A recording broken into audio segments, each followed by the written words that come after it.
Whether you call it a meat lover's omelet, a pork times 3, or $1 million omelet because of the price of eggs, whatever you call it, let's just make an omelet on the Blackstone. It's not necessarily all the time about being creative as possible. Today is all about the classics. What about a meat lover's omelet? I'm all about it. To get started, we have your traditional log breakfast sausage you find at the grocery store. Same thing with the bacon, thick, thin, it doesn't matter, just find your favorite bacon. However, I cannot stress enough the fantastic smoked ham we did the other day. You guys know that we have it on the YouTube channel. You do not have to smoke this ham. It was based off the idea of a Coca-Cola glaze, and we absolutely nailed it. The rotisserie fact, keeping that glaze at the perfect consistency so we can glaze it multiple times.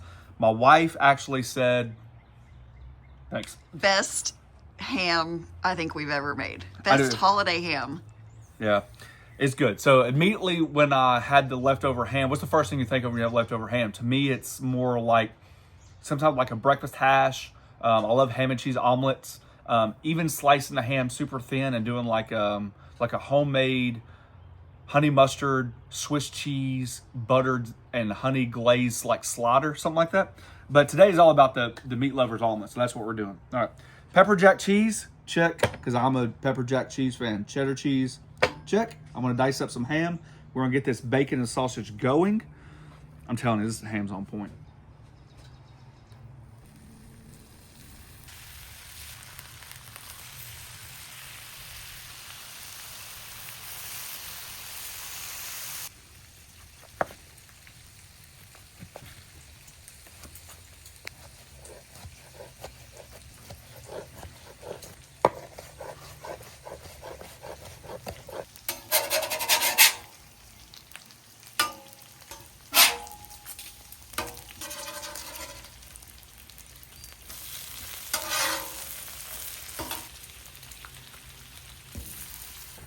Cheddar cheese, freshly grated. Pepper jack, freshly grated.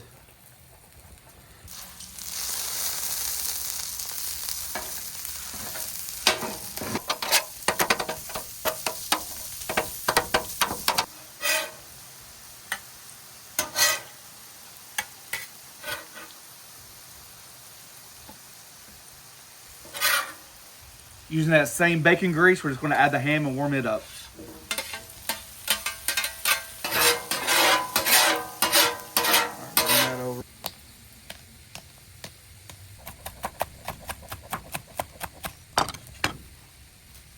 I'm gonna use the same paper towels we had the bacon. I just added one more sheet.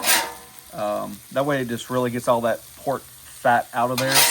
Although we like pork fat on the omelet, sometimes we get overbearing. Matter of fact, if we have bacon, we have ham, we have sausage. Is that like a meat lover? Is that like a pork times 3 omelet? What's a pork trace? Pork trio. Pork trio. There, pork trio omelet. There you go. This griddle's been on low the whole time. The more I use it, the more I like it. The edges still are a pain, but the surface itself that we're cooking on is doing really well, especially on low. I say that because anytime you do eggs, it's always important to clean the surface first. There's so many times I see people cooking sausage, bacon, steaks, anything on top of the griddle, and they put the eggs right on top, and they have a hard time flipping them because those proteins, the eggs, stick to the protein or the fond left over on the griddle. Always clean your griddle before you start eggs, especially if you want like really pretty eggs. If you don't care, it won't matter.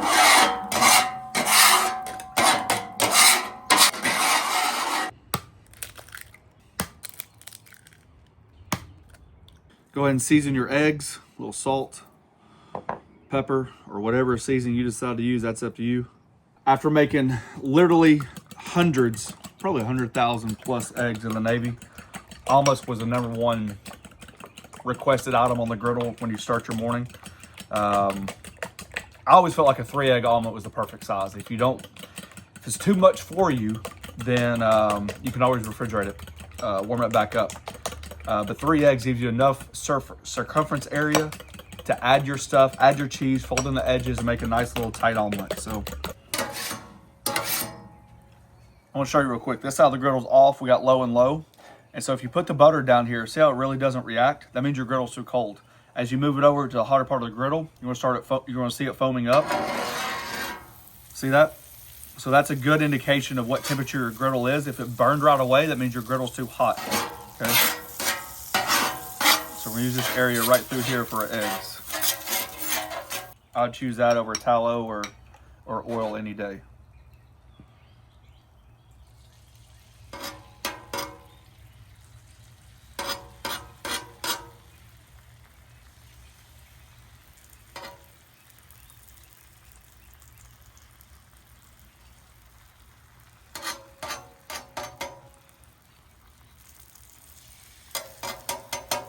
Contrary to popular belief, you don't have to flip your eggs to make an omelet. There's enough residual heat throughout this omelet that's going to cook the eggs all the way through. So, cheddar cheese, pepper jack. Over here on the side, you notice I got the ham, bacon, and sausage. And that's because if you're doing multiple griddle or multiple omelets at the same time, if you kind of like pre-portion some what I call edible garnish on the side, let's say when your kids or friends don't like a certain item in an omelet, or they get to pick their omelet, then you know exactly which one it is when you roll up your omelet. Bacon, that ground sausage, a little that smoked cola ham,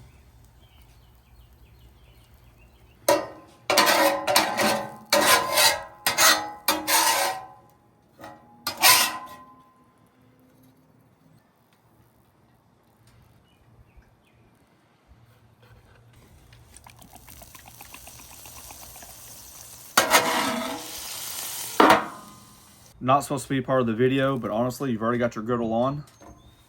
Some nice little toasted bread will go a long ways. You got all that residual heat left over. Yeah, not bad at all. Doesn't take long. A little extra moisture helps cook the eggs the rest of the way through.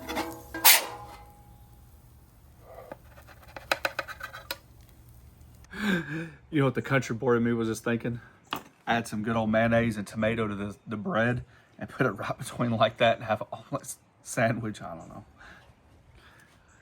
All right, let's dig into this sucker. Show you guys kind of what the middle looks like. Yeah. All types of loaded, cooked through, melty cheese, still hot. That'll work. Cut yourself up some fruit so it thinks you make you feel better. You got that residual bacon or the leftover bacon over there for, you know, just in case you didn't have enough meat the first time. Cheers to breakfast. I'm good. I mean, it's good. What's not to love? Bacon, sausage, ham.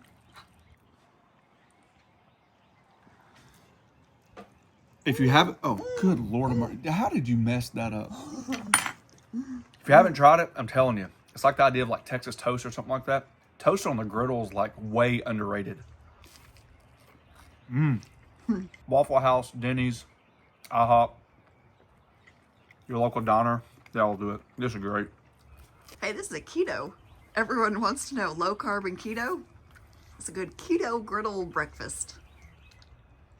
Minus the fruit, minus the... Well, yeah, just the omelet. Oh, I got you. All right, guys, there you go. There's a great way to use your Easter leftover ham, or just come out here and have fun and just make a fantastic omelet. Hope you learned a couple of things on the griddle. That's what it's all about. We have a join button down below. It's a membership program. We thank each and every one of you for taking time for doing so. Check us out on Instagram. Check us out on Facebook. Thanks for watching. Don't forget to press that subscribe button, pound the notification button, share it with your friends. Peace. I mean, that is, look how cheesy that is. That's good. That pepper jack cheese comes through. You know, this is my favorite kind of breakfast. Oh.